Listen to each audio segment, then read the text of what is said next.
And welcome back. We're going to have a pretty quick lesson today because we're going to actually take a moment before we dive more into how to use inner classes to take a little bit look behind the scenes. And for that, we're going to actually take a look at the class file for an inner class. So when we start talking about class files, remember this happens whenever you would compile a class in Java, it's going to produce a class file. It also produces a .java file. If you remember, the .java file is the actual code that we have written. But the .class file is the compiled version that is actually able to be executed.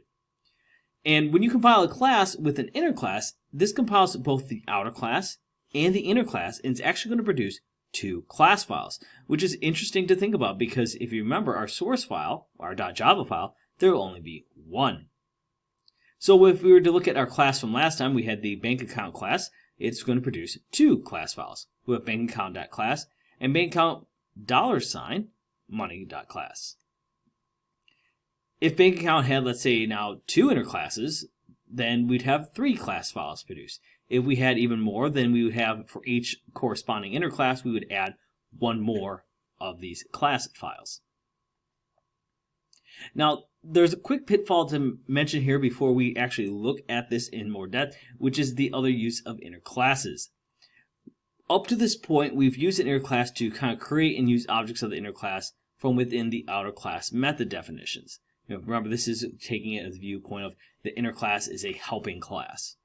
There are, of course, other ways to use inner classes, but they involve some subtleties. And that's what we're going to look at next time. But before we do that, let's kind of wrap up our discussion here and look at some of those examples of those class files. So here, of course, is that bankaccount.java and bankaccountdemo.java. So you see we have two Java files.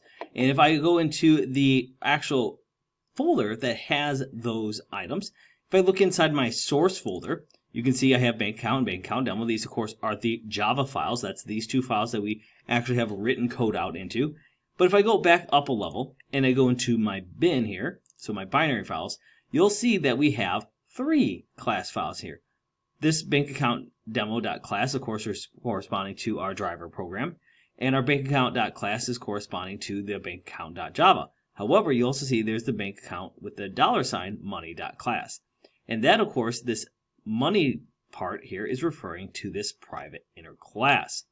And so whenever we have another class, we would have another file. And just to kind of demonstrate this, let me just go ahead and make in here another private class. Let's just call this one private class. Let's call this account holder. All right, and I'm not necessarily going to put anything in this class. I'm simply just going to have it exist.